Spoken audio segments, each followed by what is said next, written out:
sem técnico. Mas o Botafogo contra o Fluminense jogou bola. Isso que eu ia falar. Ah, mas vem cá, você viu o Fluminense? Então, Meu Deus do céu, o Fluminense...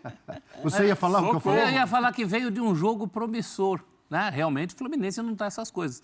Mas o Botafogo... Não tá essas coisas, não. O Botafogo... Tá de dar dó. Mas o Botafogo teve uma movimentação. O jogo que o Savarino fez contra o Fluminense, ontem o Savarino não apareceu. Claro, porque não deixaram ele aparecer, não deram o espaço que o Fluminense deu. O Botafogo vinha, mas só disso também. O Botafogo apareceu esse ano só naquele jogo, é muito pouco. Por isso que eu pensei e perguntei aqui, você pensou de forma semelhante, porque será que o Botafogo que está tão atrasado na sua preparação, ou o Flamengo que não deixou? Eu acho que O Flamengo fez uma grande partida. Entendeu? O Flamengo deixou o Botafogo tonto. É isso aí. Deixou o Botafogo tonto.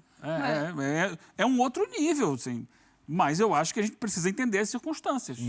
A atitude do Flamengo em campo, a pressão na saída de bola, a marcação encaixada. Claro, depois no segundo tempo baixa um pouco, que não vai aguentar jogar naquele ritmo. O Flamengo teve uma questão, até comentavam ontem em casa do jogo.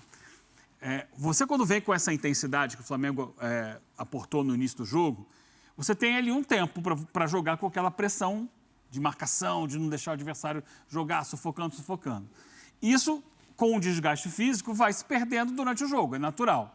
Muitas vezes você leva 15 minutos fazendo aquilo, às vezes 20, às vezes 30, mas não vai fazer 45, é difícil. O que acabou, de certa forma, entre aspas, jogando a favor do Flamengo. Ele jogou 15 minutos de alta intensidade, fez 1-0, aí parou o jogo. Por causa da chuva. Aí descansou mais 1 hora e tal, voltou, mais 15 minutos de alta intensidade, fez 2-0. E ali o jogo já estava morto, o jogo já estava resolvido. Então ele pôde, a partir daí, administrar o 2-0. Depois fez mais, mas administrando, jogando já com a vantagem no placar significativa contra o adversário que estava tentando se entender no jogo, se encontrar no jogo, com uma peça nova, chegando agora, o Arthur, que é um jogador que vem para o lugar da estrela do time e que precisa ainda se provar no Botafogo, com o Matheus Martins do outro lado, tentando se esforçar ali, mas que tecnicamente é inferior, por exemplo, ao Almada, que teoricamente é um jogador que ele substitui, né? Não é no mesmo espaço, mas numericamente em campo. E um time do meio para trás que ainda está sem ritmo, claramente sem ritmo, ao contrário do Flamengo, que trabalhou para chegar forte. O Textor já falou sobre isso, né? Tem um jogo lá, mas tudo bem, estou pensando lá na frente. O Botafogo está pensando para a partir de Campeonato Brasileiro e início da fase de grupos da Libertadores. Se o próprio gestor, ele já vem com esse discurso, ele já prega essa ideia... então, exato. Ele já prega essa ideia, que ele nunca tinha verbalizado, né? Entre aspas, que a Supercopa certa vez ele foi perguntado faria... sobre isso. Só tem um jogo com o Flamengo Supercopa. Não posso fazer nada se o calendário do Brasil prevê um jogo muito cedo aí. Então, não estou preocupado em contratar um técnico para esse jogo. Ele quer contratar um técnico pensando... Ele colocou Brasileiro, Libertadores e Mundial. Libertadores e Mundial, exatamente. E você vê todo o processo do Botafogo, desde que termina a temporada passada com os 2 títulos, um trabalho brilhante, como ele vai perdendo força, não só na figura dos titulares, mas na presença de elenco mesmo, o que ele poderia, de fato, ter tido uma preparação diferente pensando em Supercopa. É claro que o Leiria, ele reforça isso na entrevista, né? De que a preparação fez muita diferença, o preparo físico, ideia de jogo, enfim, toda essa situação que foi apresentada ontem no Flamengo do Felipe Luiz. Então, quando a gente vê o Felipe Luiz, ele também não precisou usar o campeonato estadual para formar a sua equipe, né? A gente está acompanhando todos os grandes, principalmente São Paulo e Rio, abrindo mão do campeonato estadual para poder preparar a temporada, para poder usar essa pré-temporada, né, de campeonato estadual, para ter o seu elenco que imagina o ideal.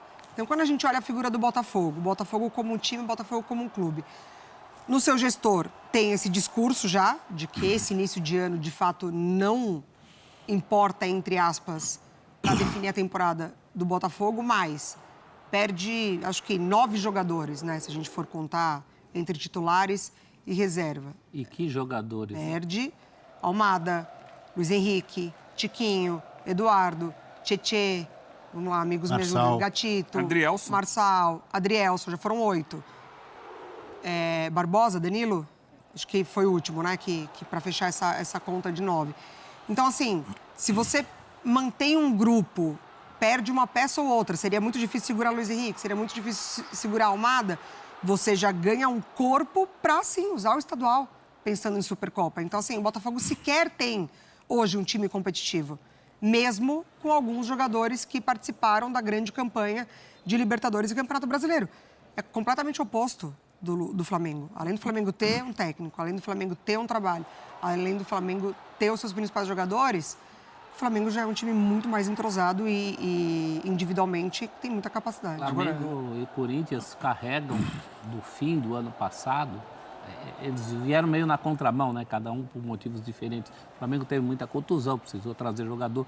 O Corinthians quase caiu, precisou rearmar. Então, eles rearmaram antes. Esses dois e o Palmeiras já há muitos anos, eles carregam do ano passado uma memória aí que o Botafogo perdeu. O Botafogo perdeu seus principais jogadores. Sim. O Abel falou de atraso do Botafogo, mas é um atraso assumido. A gente vai ver aí a frase do Textor, que tem dois lados. Tem esse lado do atraso assumido, o meu negócio é lá na frente, que a gente não vai conseguir chegar até o fim ganhando tudo, então eu quero ganhar o principal, só que aí tem que bancar o principal. Só que eu acho que ele subestimou, porque não é só uma final de Supercopa, é uma final contra o maior rival, tem um tom meio daquela fábula que eu já evoquei aqui da raposa, que falava que as uvas estão verdes, porque ela não alcançava, né? Também estão verdes. Então, passou um pouco essa coisa de...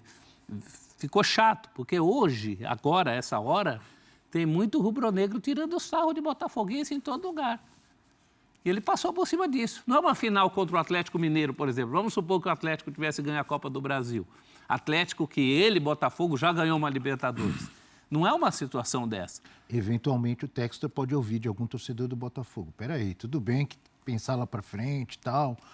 Mas o senhor sabe o que é um Flamengo e Botafogo? É isso. É isso. É o principal rival do Botafogo. Não é assim, né? Temos fãs de esportes. Daqui a pouco a gente vai ver, inclusive, a fala do Textor. Então, já que estamos falando nele, Gildásio, bom dia, amigo. O Malvadão está de volta para a tristeza de... Uma postura do Botafogo. Tá? O Flamengo foi lá, fez o dele muito bem feito e a torcida tem que comemorar, tem que vibrar do mesmo jeito. Ele valorizou a Supercopa da maneira dele. Mas eu entendo... quem não valorize. Já falei aqui várias vezes sobre isso. Não, só ano passado, a torcida do São Paulo ficou chateada comigo. Falei, cara, a Supercopa é um torneio de um jogo só. É um torneio que, por exemplo, que ele coloca frente a frente o campeão brasileiro com o campeão da Copa do Brasil. Em 2021, o Atlético ganhou os dois, então não tinha que ter Supercopa. Aí não, tem que ter. Aí pegaram lá o Flamengo, que tinha sido vice, e colocaram para jogar, porque tem que ter. Então, na verdade, assim, não é um campeonato. É um grande jogo para marcar o início do futebol, da temporada do futebol brasileiro. Que nem marca o início, né? Para o público é legal, né? Mas esse é o primeiro grande jogo do ano e tal. Uma cidade que recebe é bacana, tem o seu entretenimento. Mas não é assim, oh meu Deus, perdeu a Supercopa, acabou a temporada. Sim. Não é isso. Os grandes títulos da temporada ali são Brasileiro, Libertadores, Copa do Brasil, que o Flamengo ganhou ano passado, um grande título. Esse ano tem para eles dois, para o Palmeiras e para o Fluminense, tem também o Mundial de Clubes, esse aí é o maior de todos, embora pareça inalcançável. Então, é compreensível que alguém pensando daqui para frente na temporada entenda que a Supercopa é menos importante e que priorize lá na frente. Mas também é compreensível que o Flamengo comece o ano forte, comece o ano bem, mostrando resultados de uma pré-temporada bem feita, com um trabalho planejado e que tem todo o mérito de ter jogado bem, de ter levantado a taça. Então, são situações diferentes. Acho que o Botafogo tem os seus problemas. Tem os seus problemas de ter terminado a temporada um pouco mais tarde que os outros, de ter perdido o técnico, de ter perdido os jogadores importantes, não ter conseguido repor ainda. Vai trabalhar um pouco mais, vai demorar um pouco mais. É compreensível o momento difícil do Botafogo. Mas acredito que não seja única e exclusivamente por opção do Botafogo. É pelas dificuldades que ele está tendo, pelo momento que atravessa. Eu também entendo a fala do Textor. Eu acho que a gente pode abrir um pouco mais a discussão para além da Supercopa. A figura da Supercopa, de fato, ela não define muita coisa, né? Para quem ganha, para quem perde. Eu só acho que o torcedor do Botafogo que hoje está preocupado, ele pode ter certa razão. Porque a gente não sabe se o tempo será amigo do Botafogo, nesse caso. O Textor, ele toma o tempo dele, e ele já falou isso algumas vezes, de que o trabalho para buscar um treinador será feito com calma, com tranquilidade, para identificar o potencial do mercado. E acho que o Textor tem crédito quanto a isso, porque viu na figura do Arthur Jorge um personagem super importante, deu super certo.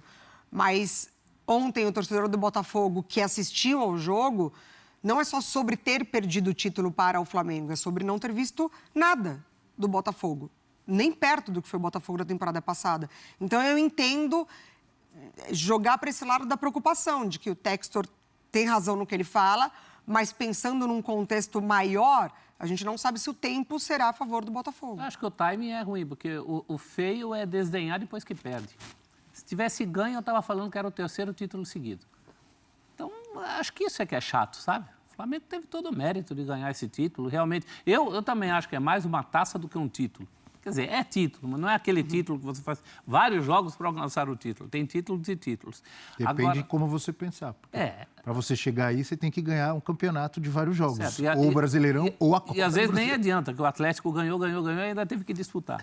Mas, enfim, dois, né? Então. eu acho chato em todos os contextos. Houve época aí em que quem perdeu o Campeonato Paulista, o presidente veio e chamou de Paulistinha. Chamou de Paulistinha porque tinha perdido.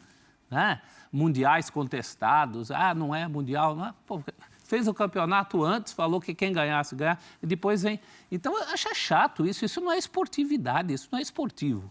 Antes de tudo, a gente está trabalhando com o esporte. O esporte, uma das coisas mais legais do esporte é esse reconhecimento, não você ficar desdenhando depois que perdeu. Eu entendo os argumentos dele, diante de todo esse calendário, de fato, a Supercopa não é o principal. Mas, poxa, teve um adversário que ganhou e ganhou com méritos. E logo depois você vem dizer que o que o cara ganhou vale menos, ou não está interessado naquilo que perdeu para o cara, é feio. Ganhou com méritos e é mais uma para a galeria do jovem. Que ele já tinha falado antes que não tinha pressa de mas esse desdém, assim, não estou preocupado com a Supercopa, está na cara que é um sangue quente de quem perdeu. Isso não é legal, né? Pelo menos não veio insinuar desta vez que teve complô, que jogador se vendeu, que não sei o quê, usando a inteligência artificial. Isso aconteceu só no campeonato 2023, 2024 não. Exatamente. E na Libertadores. Complô meteorológico. Senhor John Textor. Olha, professor, é mais uma... Alguém pode dizer aí, não, é uma taça, é um jogo só. É mais um título para o jovem técnico Felipe Luiz. Olha aí, professor Celso. Vamos para mais uma noticiazinha aí, galera, a respeito do Botafogo. Textor minimiza a derrota e cita prioridades do Botafogo, né? Brasileiro, Mundial e Libertadores. O acionista majoritário, né, John Textor, minimizou a derrota hoje do Botafogo contra o Flamengo na final da Supercopa. O norte-americano criticou o calendário sul-americano e afirmou que as prioridades para o clube carioca de 2025 são outras. Eu não estou preocupado com o resultado da Supercopa. Acho que o calendário de 11 meses é ridículo e não podemos manter a intensidade alta por 11 meses e ganhar todos os títulos. Meu foco é no Brasileirão, na Libertadores e no Mundial de Clubes, disse em entrevista à ESPN. O Botafogo foi derrotado por 3-1 para o Flamengo no último domingo, em Belém. Campeão da Libertadores, o alvinegro ainda irá disputar outras competições além das citadas por John Textor, com a final da Recopa Sul-Americana contra o Racing e o restante do Campeonato Carioca. A equipe mais vencedora de 2024 com os títulos, né, que é o Botafogo, perdeu 2 titulares, que foi o Thiago Almada e o Luiz Henrique, além de outros jogadores importantes do elenco, sem contar que o alvinegro ainda procura um novo técnico. Então tá aí, né, o John Textor, ele diz que não está preocupado com esse resultado e que o foco dele é outro, né, o Brasileirão, Mundial de Clubes. Então tá aí que o John Textor anda pensando sobre essa Supercopa, né?